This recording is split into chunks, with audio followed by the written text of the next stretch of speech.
Over to you, brother. Uh-huh. I'm sorry if I'm a little late. Thank you very much for having me. मैं धन्यवाद देता हूँ आज मैं आपके साथ जुड़ सका। One of the things that has really encouraged me last week was one of the evangelists had come and spoken in our church. एक बात ने जिसने मुझे बहुत प्रोत्साहित किया कि एक भाई प्रभु का सुसमाचार प्रचारक पिछले हफ्ते आकर हमारे मंडली में उसने प्रचार किया And he spoke on a beautiful verse from Isaiah chapter 41 and verse 10. और उस भाई ने यशाया 41:10 से हमसे बातचीत की And it says, "Fear not, जहां पर लिखा है मत डर, I am with you. मैं तेरे संग हूँ, Be not dismayed, for I am your God. इधर उधर मत ताक क्योंकि मैं तेरा परमेश्वर हूँ। I will strengthen you, I will help you, and I will cause you to stand. मैं तुझे सामर्थ दूंगा, मैं तुझे हिम्मत दूंगा और मैं तुझे खड़ा करूंगा। I will hold you by my righteous, omnipotent hand." मैं तुझे अपने सामर्थी दाहिने हाथ से संभालूंगा। You know, when I sit in the hospital for consultation, जब मैं कंसल्टेशन के लिए अस्पताल में बैठता हूँ, more than half of my patients, when you talk to them, they talk about fear.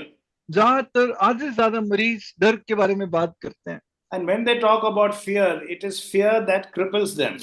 और वो डर ऐसा है जो उन्हें पूरी तरह एकदम अपाहिज सा बना देता है।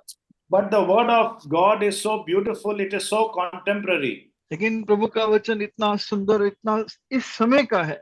But today it is not patients in the hospital, it is you and me, isn't it? Fearing. लेकिन आज हम हॉस्पिटल में धीरज की बात नहीं, लेकिन मेरे और आपके डर की बात है।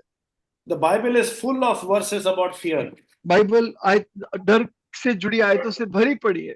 You know, there is a app nowadays available called YouVersion app. आज एक ऐप है फोन में, इसको यू वर्जन बोलते हैं। And last year, the most sought out or looked out verse in the whole world was this particular verse. और पिछले वर्ष सबसे ज्यादा देखी जाने वाली आयत दुनिया भर में ये आयत थी 41:10। I don't know the exact amount, but I think it was like 24 or 28 million people hit on this particular verse. करीब करीब 2.25 से 2 करोड़ 40 लाख लोगों ने इस आयत को टच कर इसको पढ़ा। And Isaiah 41:10 is such a beautiful verse. 41:10 इतनी सुंदर अद्भुत आयत है And there are 4 promises here. और यहाँ पर 4 प्रतिज्ञाएं हैं। First of all, fear not, for I am with you. पहली प्रतिज्ञा मत डर, मैं तेरे संग हूँ। It's the promise of his presence. ये उसकी उपस्थिति की प्रतिज्ञा है। Then it says, I am your God. दूसरा लिखा है कि मैं तेरा परमेश्वर हूँ। It's the promise of his person. उसके व्यक्ति की प्रतिज्ञा है। I will strengthen you. मैं तुझे सामर्थ दूंगा। It's the promise of his power. उसकी सामर्थ की प्रतिज्ञा है। And then that beautiful line, I will hold you by my righteous omnipotent और hand. फिर वो सुंदर बात, मैं तुझे अपने दाहिने हाथ सामर्थी दाहिने हाथ से संभाल लूंगा। It's the promise of his protection. उसकी सुरक्षा की प्रतिज्ञा है। So let's go very briefly on these 4 things. उन 4 बातों को जल्दी से देखेंगे। You know, the Lord Jesus, the God the Father is preparing the children of Israel 150 years before captivity because he knows that they are going to go to Babylon as captives. प्रभु यीशु मसीह परमेश्वर खुद 150 साल पहले इजरायलियों को बंधुआई में जाने से पहले उनको तैयार कर रहा है कि बंधुआई में जाएंगे। This is a prophecy given to Israel 150 years back, saying that you're going to captivity, but fear not. 150 साल पहले प्रतिज्ञा इजरायली को दी गई कि मत डर। And that is what God does in our own life, isn't it? और यही तो परमेश्वर मेरे और आपके जीवन में करता है। The first time mentioned in the Bible, this particular phrase, I am with you, is to Jacob. पहली बात जब प्रभु ने ये बात कही तो याकूब को कही थी। You know, Jacob is mommy's boy. याकूब अपनी माँ का बड़ा लाडला था। Always probably in the kitchen. शायद हमेशा रसोई में रहता था। Esau was different. ईसाऊ फर्क था। Esau liked hunting. ईसाऊ को शिकार करना बड़ा अच्छा लगता था। Esau was like the real man. ईसाऊ सच में एक पुरुष दिखाता है। Farming, building, hunting. जो खेती करता है, शिकार करता है और चीजें बनाता है। Whereas Jacob was always behind his mommy, perhaps holding the pallu of his mother's sari. लेकिन याकूब तो अपनी माँ का लाडला था, शायद उसके पल्लू को पकड़ के रहता था। He's never left home. कभी अकेला, कभी घर से नहीं बाहर आया। And suddenly he is running to Paddan Aram. और अचानक उसको पद्दनराम भाग कर जाना पड़ रहा है। And we see that in Genesis 28. और ये हम उत्पत्ति 28 में देखते हैं, There is darkness inside, there is darkness outside. अंधकार अंदर भी है बाहर भी है। First time leaving home. पहली बार घर छोड़कर जा रहा है And he has that beautiful dream. और उसके सुंदर सपना है। And what does the Lord tell him? और प्रभु उससे क्या कहता है? Jacob, I am with you. याकूब, मैं तेरे संग हूँ, I will watch over you. मैं तेरे ऊपर देखभाल करूंगा, My presence will go with you. मेरी उपस्थिति तेरे साथ साथ जाएगी। What a compassionate God we have. कितना दयालु प्रभु हमारा। And he's saying, I will not only be with you, I will be with your family, I will be with your descendants. और वो कहता है ना केवल तेरे संग रहूंगा बल्कि तेरे बच्चों के संग भी मैं रहूंगा। And then we see the Lord is in the life of Joseph. और फिर हम यूसुफ के जीवन में देखते हैं, Joseph is in Potiphar's house. Yusuf पोतीफोरा के घर में है। And it says in Genesis chapter 39 and verse 3, God was with him. उत्पत्ति 39:3 में लिखा है परमेश्वर उसके साथ था। God was with him. परमेश्वर उसके साथ था। He found favor in the eyes of God and man. उसने मनुष्य और परमेश्वर के सामने फेवर पाया। And then there's that beautiful verse, Joseph goes to prison. उसका जीवन मनुष्य और परमेश्वर दोनों को भाया। और जब वो जेल में गया, In verse 20 it says, while Joseph was in prison, the Lord was with him. 20वीं आयत में लिखा है जब यूसुफ जेल में था प्रभु उसके साथ था। What a beautiful, beautiful character of our God. इतनी सुंदर सुंदर तस्वीर हमारे प्रभु की। God was not only with Joseph in the good times. प्रभु ना केवल भले समयों में यूसुफ के साथ रहा, God was with Joseph during the bad times. प्रभु बुरे समयों में भी उसके साथ रहा। He is always with us. हमेशा हमारे साथ है। I will never leave you nor forsake you. मैं तुझे कभी कभी नहीं छोड़ूंगा, कभी कभी नहीं त्यागूंगा। And God wants me and God wants you to live in that reality. और प्रभु चाहता है कि मैं और आप इस सत्य के साथ जिएं। You know, in Joshua chapter 1, यहोशू उसके पहले अध्याय में what is God Jehovah telling? प्रभु यहोवा क्या कह रहा है? As I was with Moses, I will be with you. जैसे मैं मूसा के साथ था तेरे संग भी रहूंगा। And then you come to chapter 5. और 5वें अध्याय में आए, You know, they are surveying Jericho, वो यरीहो को देख रहे हैं। a big city, बहुत बड़ा शहर है, difficult situation. मुश्किल परिस्थिति है। Looks like the mountain is very, very high and it cannot be conquered. लगता है कि वो बड़ा ऊंचा पहाड़ है, उस पर जय नहीं पा सकते। The valley is very, very dark and deep. और घाटी बहुत अंधियारी और एकदम अंधकार से भरी है। And then what happens? अब क्या होता है? You know, they are surveying Jericho. वो यरीहो को देख रहे हैं। And it says a man stood in front of them, a commander of the armies of God. और लिखा है एक व्यक्ति उनके सामने खड़ा हुआ जो परमेश्वर की सेनाओं का सेनापति कमांडर था। And Joshua is saying, whose side are you going to be? और यीशु कहते तू किसकी ओर होगा? But that man of God that angel of God is not saying anything. लेकिन वो प्रभु का दूत कुछ नहीं कह रहा। He's saying, remove your shoes, for the कहता in which you अपने stand is holy. जूते उतार दे, जिस भूमि तू खड़ा है वो पवित्र है। And then the story ends very abruptly. और अचानक वो कहानी खत्म हो जाती है। Now when Joshua is hearing this, remove your shoes, अब जब यीशु ये बात सुन रहा है अपने जूते उतार दे, what do you think comes into his mind? आप सोचो उसके मन में क्या बात आई होगी। Perhaps he's thinking of Moses, शायद वो मूसा के बारे में सोच रहा है, the man whom he got his inspiration from. जिस व्यक्ति से उसको अपनी पूरी उसको प्रेरणा मिली। Moses is standing in Mount Horeb. Musa Horeb पर्वत पर खड़ा है And God is talking to him and saying, Moses, remove your shoes, for the ground on which you stand is holy. प्रभु मूसा से बात कर रहा है, मूसा अपने जूते उतार दे, जिस भूमि तू खड़ा है वो पवित्र भूमि है। And Moses is saying, God, what is your name? और मूसा कह रहा है प्रभु तेरा नाम क्या है? And God is saying, I am that I am. और प्रभु कहता है मैं जो हूँ सो हूँ। God's presence. प्रभु की उपस्थिति। In chapter 1 of Joshua, we see the word spoken. यहोशू पहले अध्याय में वचन को बोलता हुआ देखते हैं। In chapter 5, we see God in action. वहाँ 5वें अध्याय में उस वचन परमेश्वर को काम करता हुआ देखते हैं। I am everything in your life, dear मैं brother. तेरे जीवन में सब कुछ हूँ। I am your protector, I am your refuge, I am your anchor, I am your strength. मैं तेरा रक्षक हूँ, मैं तेरा शरण स्थान हूँ, मैं तेरा बचाने वाला हूँ, मैं तेरा हूँ। In the New Testament, what does the Lord Jesus Christ say? नए नियम में प्रभु क्या कहता है? Go into all the world, तुम सारे जगत में जाओ, preach the gospel. संसार में सुसमाचार सुनाओ। Don't be frightened which government is going to come to power. मत डरो इस बात से कौन सी सरकार पावर में आएगी। I am with you till the end of the age. मैं जगत के अंत तक तुम्हारे साथ हूँ। The Holy Spirit is going to be with you. पवित्र आत्मा आपके साथ होगा। What a beautiful promise. कितनी सुंदर प्रतिज्ञा है। But, dear brothers and sisters, along with this promise also is a tremendous duty. लेकिन प्रिय भाई बहनों, इस प्रतिज्ञा के साथ एक बहुत बड़ी जिम्मेदारी है। This God who is going to be with you is a holy God. ये जो परमेश्वर आपके साथ है, पवित्र परमेश्वर है। He is not someone you can mess around with. वो ऐसा नहीं जिसके साथ आप बहुत हल्का ले सकते हो। God is not a man that he will lie. परमेश्वर मनुष्य नहीं कि वो आपके साथ झूठ बोले। Be not deceived. God is not mocked. धोखा मत खाओ, परमेश्वर ठट्टों में नहीं उड़ाया जाता। As believers, when the presence of God is with you, the holiness of God also has to be experienced by you. विश्वासी होने के साथ जब प्रभु आपके साथ है तो उसकी पवित्रता का भी आपको एहसास होना चाहिए।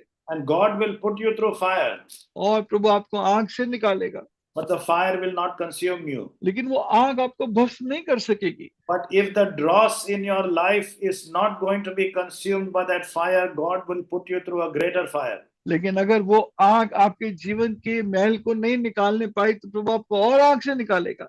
At the end of the day, the whole purpose of your existence and my existence is to conform to the image of the Lord Jesus Christ. क्योंकि प्रभु अंत में यही तो करना चाहता है कि मैं और आप उसके नजरों में उसके स्वरूप में पाए जाएं।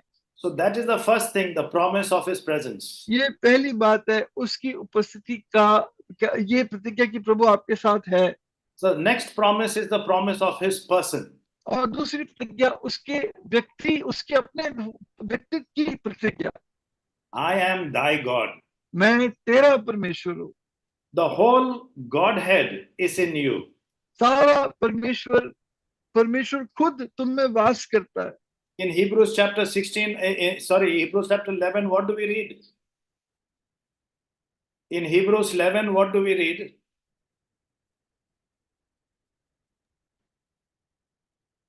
About heroes of faith. Hello, can you hear me? चानी भाई माइक बंद हो गया था। I think he's joining to another connection. He's joining to another. Yes, brother. Yes, I'm there, brother. Please continue. Yeah, in Hebrews chapter 11, we read this: God is not ashamed to be called their God. परमेश्वर उनका परमेश्वर कहने से नहीं लज जाता। Though the children of Israel are going to go through great captivity. जबकि Israeli लोग बहुत बड़े एक बंधुआई से जाने वाले हैं। He is encouraging them. वो उनको हिम्मत दे रहा है। And if you are going to go through great tragedy, great suffering, और अगर आप बहुत बड़े ट्रेजेडी, बहुत बड़े दुख से जाने वाले हो, you have the promise of his presence and you have the promise of his person. तो आपको उसकी उपस्थिति की और उसके व्यक्तित्व की प्रतिज्ञा है।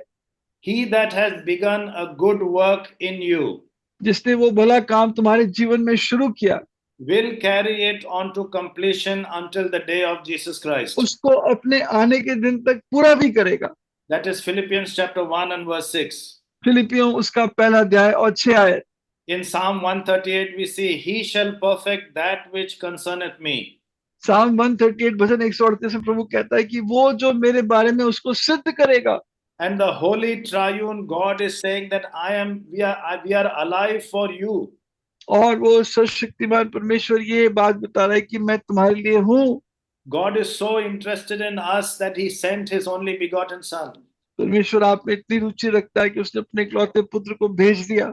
We are the apple of his eye. हम उसकी आंख की पुतली की नाई है। We are his prized possession. हम उसके लिए बहुत कीमती हैं। And we are his bride. हम उसकी दुल्हन है। How much more precious can you become?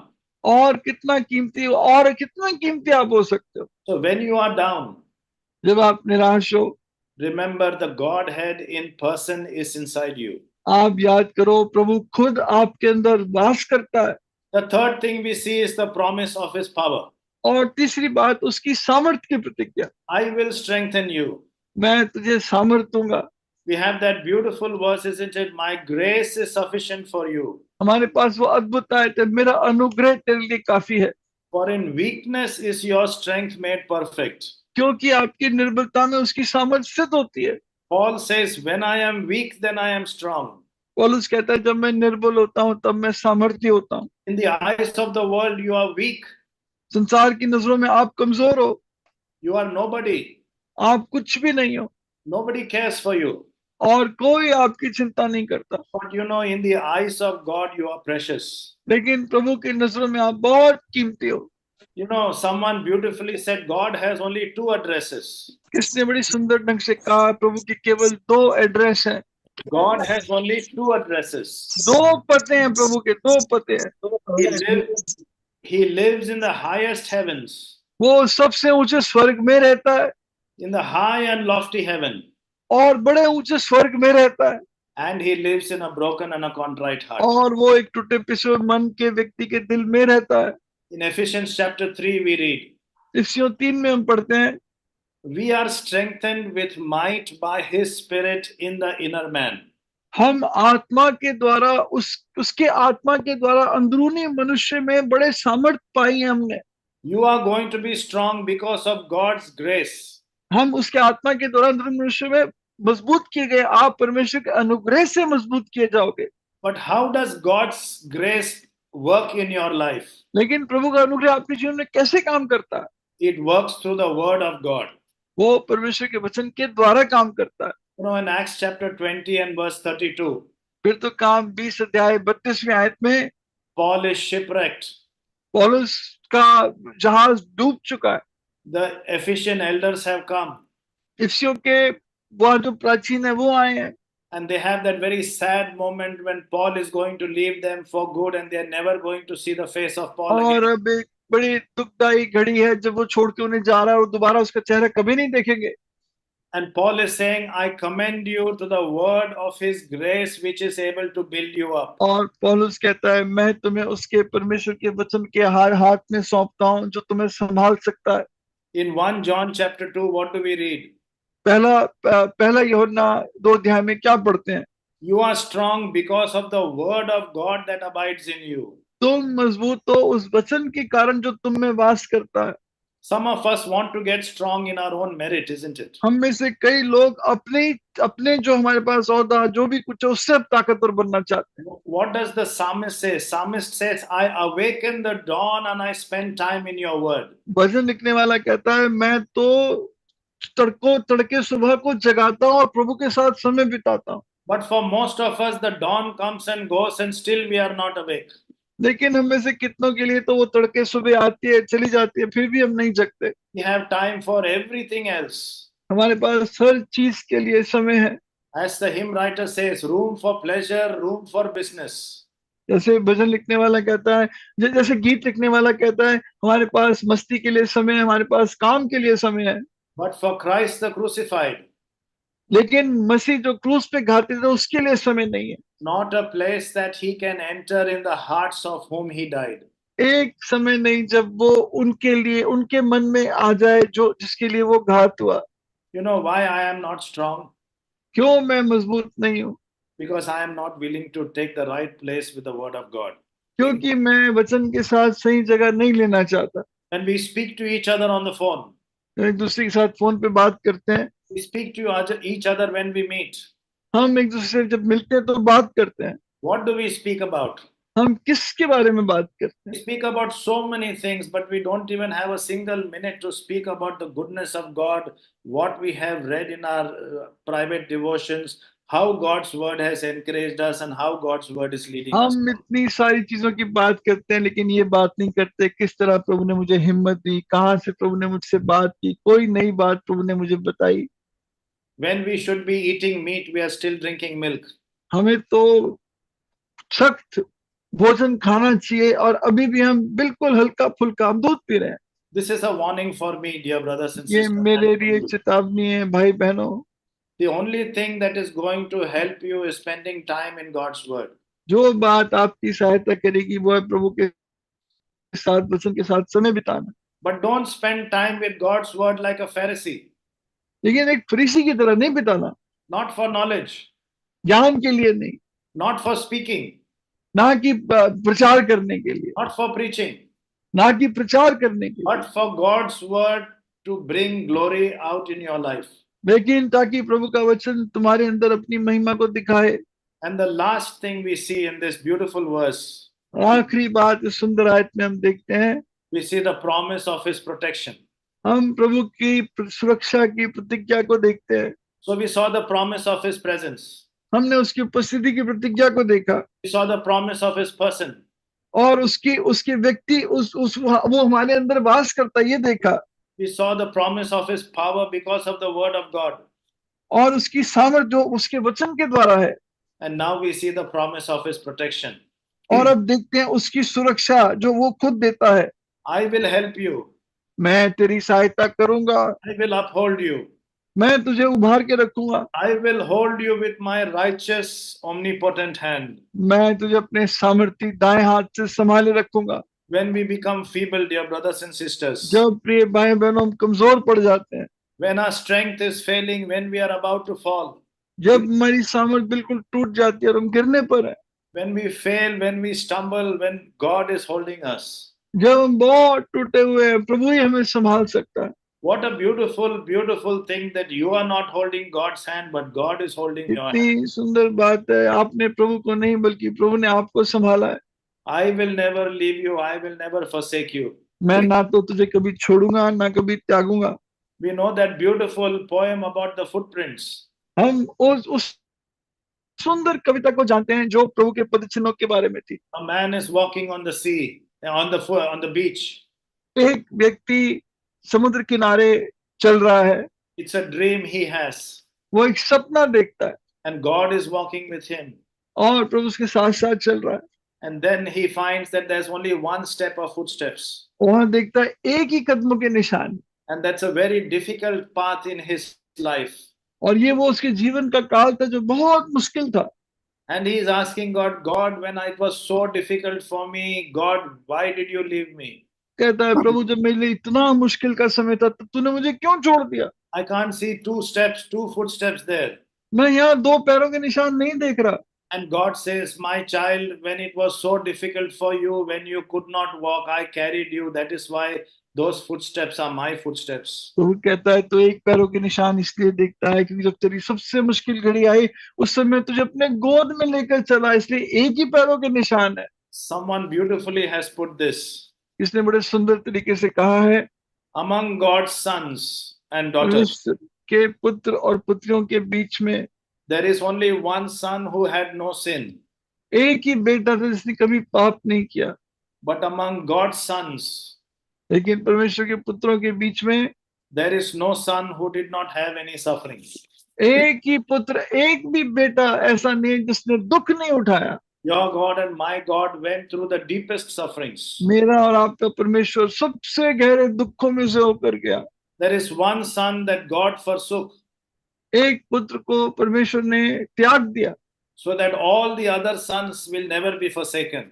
ताकि बाकी सारे बेटे, बाकी सारे पुत्र कभी ना त्यागे जाए। That is why when God cried on the cross, my God, why has you forsaken me? God could इसीलिए not answer.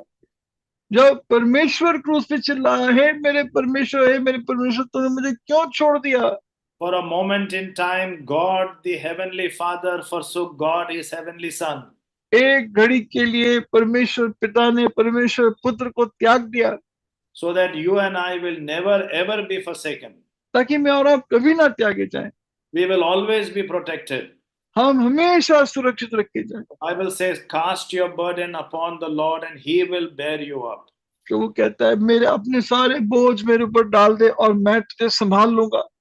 But still, we feel everything is against us. फिर भी लगता है सब कुछ मेरे विरोध में है। Like Jacob is saying, you remember that story when his sons came back and Joseph kept Simeon and Benjamin. जैसे याकूब के बारे में जब वो लौट कर आया तो उसने सिमियन और बेन्यामीन को रख लिया। And what is Jacob saying? और याकूब तब क्या कहता है? All things are against me. सब बातें मेरे विरोध में। With grief I will go to the pit. और बड़े शोक के साथ मैं अपनी कब्र में जाऊंगा। But Jacob does not realize that his son is the prime minister of Egypt. लेकिन याकूब नहीं देख रहा कि मेरा बेटा इस मिस्र का प्रधानमंत्री बन चुका है। Jacob does not realize that Simeon and Benjamin is with his only beloved son. कि उसके उसके जो बाकी दो बेटे सिमोन और बिन्यामीन उसके अपने ही प्रिय बेटे के पास हैं। God is working everything for the good. परमेश्वर सब बातें मिलाकर भलाई उत्पन्न कर रहा है। You know, when the children of Israel were crossing the Red Sea, जब इजरायली लाल समुद्र पार कर रहे थे, they were worried what's going to happen. The Egyptians are behind them. वो चिंता कर रहे थे हम क्या करेंगे, मिस्र हमारे पीछे, मिस्री पड़े हुए हैं। They could not see God's hand dealing with the children of Egypt. वो परमेश्वर के हाथ को मिस्रियों के विरोध में नहीं देख पा रहे थे। What was God doing? God was actually creating confusion. परमेश्वर क्या कर रहा था? परमेश्वर उलझने पैदा कर रहा था उनके लिए। He says he was dismantling the wheels of the chariot of the armies of Israel. वो मिस्रियों के लिए उलझने पैदा कर रहा था, उनके रथों के चक्के निकाल दिए प्रभु ने। And that's the same way we cannot understand God's ways. उसी तरह प्रभु किस तरह शत्रु के अंदर उलझने पैदा कर, हम नहीं देख सकते उसके काम को। But God is working all night. लेकिन प्रभु पूरी रात भर काम करता रहा। All night we cannot see because of the darkness. उस पूरी रात जो देख नहीं पा रहे थे, हम नहीं देख पा रहे कि प्रभु काम कर रहा है। Another hymn writer says, when darkness seems to hide his face, एक और भजन लिखने वाला कहता है, गीत लिखने वाला कहता है, जब अंधकार उसके चेहरे को छिपा देती है, I rest on his unchanging grace. उसके कभी ना बदलने वाले अनुग्रह पे मैं भरोसा करता हूँ। Let us this afternoon take tremendous courage that God is with us and he will never leave us. और आज इस दोपहर को हम हिम्मत नहीं, प्रभु कभी आपको नहीं छोड़ेगा, कभी अकेला नहीं छोड़ेगा। May God bless us this afternoon. प्रभु इस दोपहर को हमें बड़ी आशीष दे।